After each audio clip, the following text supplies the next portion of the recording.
Welcome to the InfoCAD video tutorial. This video shows the use and possibilities of the 3D section box feature. The following features are shown. First, clipping the visibility.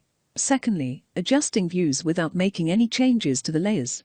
Thirdly, displaying results in the 3D sectioning area. And lastly, results in the sectional area of solid models. In the 3D view, select the 3D sectional area function. This creates a virtual cube around the model. The blue controls can be used to shrink the cube as desired, thus clipping the visibility of the model. In this way, it is very easy to create views for editing or documentation without making any changes to layers or partial views. The 3D sectioning area only restricts the visibility of the structure.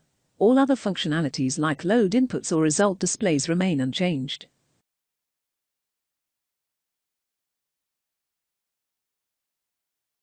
The adjusted views can be stored in the print list or printed directly.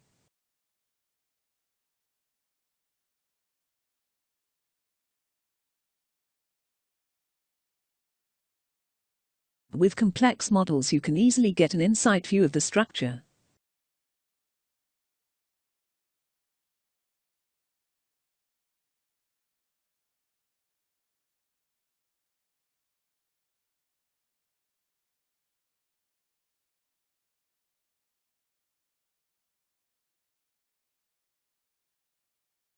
By clipping with the 3D sectioning area, it is also very elegantly possible to display result progressions inside a solid model.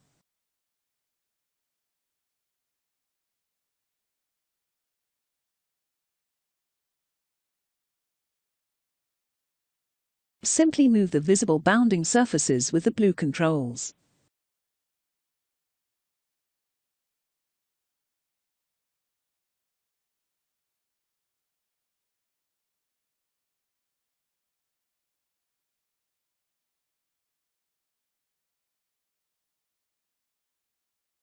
Thank you for your attention.